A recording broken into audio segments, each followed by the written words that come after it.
சென்னை உயர்நீதிமன்றம் மற்றும் உயர்நீதிமன்ற மதுரை கிளையில் இன்று விசாரணைக்கு வரும் வழக்குகள் என்னென்ன விவரிக்கிறார் செய்தியாளர் சுப்பையா.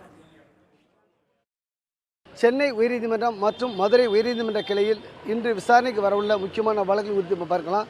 குறிப்பாக சென்னை உயர்நீதிமன்றத்தில் மத்திய அரசு கொண்டு வந்துள்ள புதிய 3 சட்டங்களுக்கு எதிராக ராம்குமார் ஆதித் என்பவர் தொடர்ந்த வழக்கு. அவர் ஏற்கனவே இந்த வழக்கு தொடர்ந்திருந்தார். அந்த வழக்கானது சென்னை தலைமை நீதிபதி முன்பு விசாரணைக்கு வந்தது. இந்த நிலையில் இன்று மீண்டும் இந்த வழக்கு விசாரணைக்கு எடுத்துக்கொள்ளப்படவிருக்கிறது.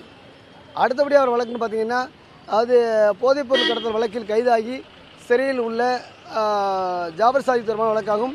அவர் இந்த வழக்கிலிருந்து விடுவிக்கப்பட்டாலும் சட்டவிரோத பண பரிமாற்றம் தொடர்பாக அமலாக்கத்துறை தொடர்ந்த வழக்கில் கடந்த ஜூன் மாதம் 26ஆம் தேதி கைது செய்யப்பட்டு தற்போது சிறையில் இருந்து வருகிறார்.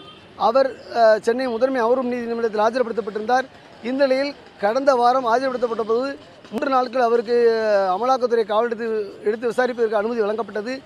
இதனைத் தொடர்ந்து மீண்டும் 12 நாட்கள் அவகாசம் எடுத்து மேலும் 4 நாட்கள் அவகாசம் வழங்கி நீதிபதி அல்லி உத்தரவிட்டிருந்தார். இந்த நிலையில் இன்று ஜாபர் சாதிக் சென்னை உயர்நீதிமன்ற வளாகத்தில் உள்ள சென்னை அமர்வு நீதிபதி அல்லி முன்பு இன்று ஆஜர்படுத்தப்படுகிறார். அதன் பிறகு அவர் மீதான வழக்கில் அவர் ஜாமீன் கேட்ட வழக்கில் விவாதம் தொடர்ந்து நடைபெறும் என்று எதிர்பார்க்கப்படுகிறது.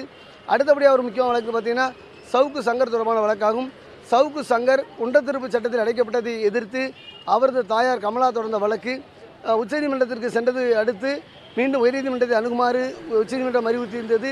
இந்நிலையில் இடைக்கால ஜாமீன் வழங்கி இந்த உத்தரவை பிறப்பித்திருந்ததால் மீண்டும் சென்னை உயர்நீதிமன்றத்தை அவரது தாயார் தாக்கல் செய்த மனு விசாரிக்கும்படி அணுகியிருந்தார். அதன்படி இந்த மனு இன்று மீண்டும் விசாரணைக்கு எடுத்துக்கொள்ளப்படவிருக்கிறது. இந்த வழக்கில் உரிய உத்தரவு பிறப்பிக்கப்படலாம் என்று எதிர்பார்க்கப்படுகிறது. அடுத்தபடியாக மதுரை உயர்நீதிமன்ற கிளையை பொறுத்தவரை கன்னியாகுமரி மாவட்டத்தில் உள்ள அத்திச்சேரி என்ற கிராமத்தில் உள்ள பழமை வாய்ந்த கோவிலுக்கு சொந்தமான 18 நபர்கள் அந்த இடத்தை ஆக்கிரமிப்பு செய்துள்ளனர்.